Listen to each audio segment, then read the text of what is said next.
Hey everyone, it's me. I want to say first and foremost, I'm glad someone else is making videos in this group. I'm not so alone anymore.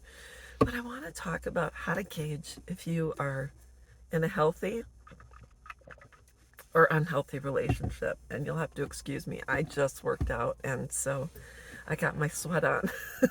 So, anyways, I want to talk about just how I gauge personally if I should be in the presence of someone else or I should probably not see them as much or not at all. In I'm not going to even go back to my childhood, but I'm going to reference just the current situation. Sometimes I'll talk about this. My husband has an uncle that he recently met because his dad was adopted. Came from a family of 10, and so his dad reconnected with his biological family, and so my husband met his uncle for the first time, his dad's brother, and just they're Native American. They do follow that path, and they're very strong into their ethnicity, etc. And so it was really interesting meeting someone of that heritage. And I hope I'm saying this right. I try to be PC, and sometimes I don't know the exact words to use for, someone's upbringing or heritage, etc. So we met his uncle and his uncle's wife, and I thought these people are great. And coming from my background, not only having been harassed and having had a traumatic experience in the military, so I'm I'm not hypersensitive, but I'm very keen on my body's reaction to certain people, whether it's intuition or whatever. So I met his dad's brother and his wife, and they were just really fantastic people.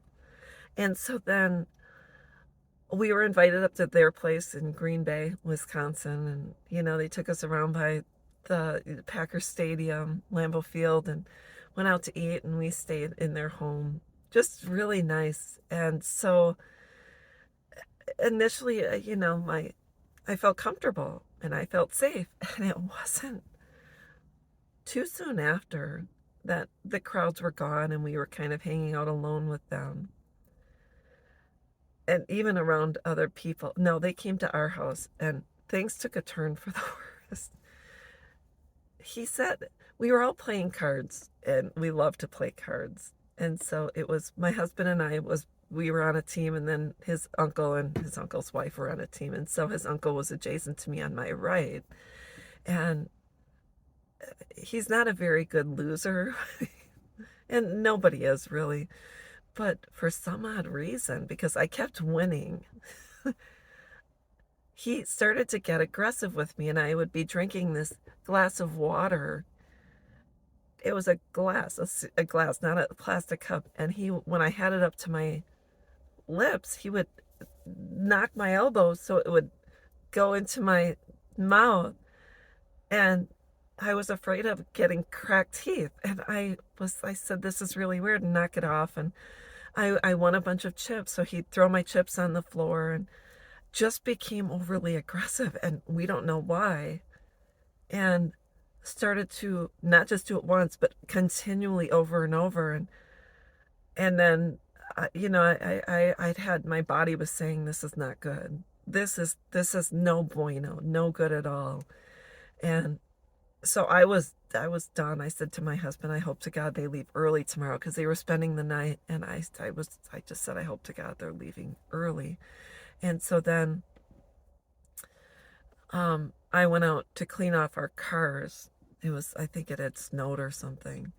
And his vehicle was next to mine, and he starts, where you can use your automatic thing, it's whatever, to hear your car go off in a parking lot. He kept doing that, and so it was making this really loud noise next to me. And it wasn't just once, it was the whole time I was out there. And I finally said to my husband, I said, there's something going on. So they left. I said, well, I have to get to work, with my eBay stuff. And so they then leave early the next day. But I said to my husband, I can't do this. And so I messaged his wife, his uncle's wife, and I said, I'm just curious if he's always aggressive. She says, oh, he's always been that way with my sisters. And I said, well, I said to her, I'm not comfortable, not just because of my experience in the military, but in general, I'm not, I'm not comfortable. And so he has to keep his hands to himself. And so I told my husband, I can't be around them anymore. And that there comes a point in time, even in our own homes, when we don't feel safe.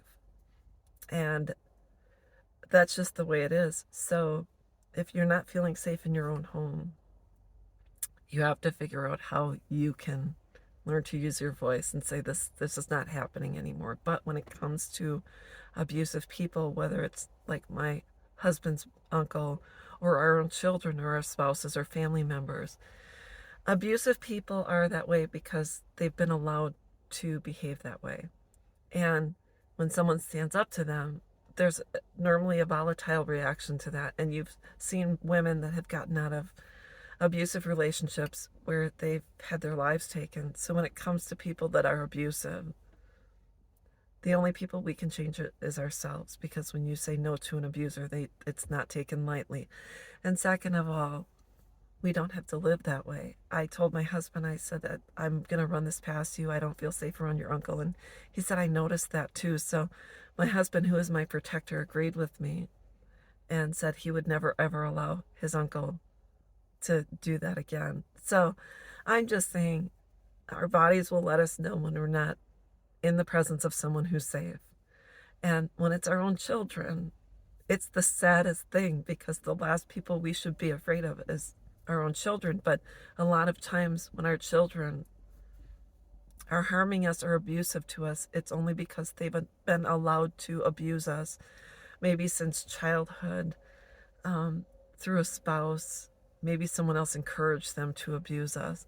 But either way, we do not have to tolerate any abuse from anyone. So listen to your voice, listen to your heart, see how your body reacts to certain people. And whatever you have to do, you have to build up the strength to leave a situation that is causing you anxiety simply because the other person is not going to change. And if they promise they're going to change, normally they don't. They change for a little while, but they're only going to change so they don't have to lose you, so they can continue to abuse you, use you. And most important, because a lot of other people won't put up with it. So I hope this helps someone. And I hope whatever I say is giving people insight. Most important, helping people. And most important, secondly, most important, third and fourth, it's giving people a voice to start breaking free and living healthy and happy lives. So I hope this helps, and we'll talk with you soon. Bye-bye.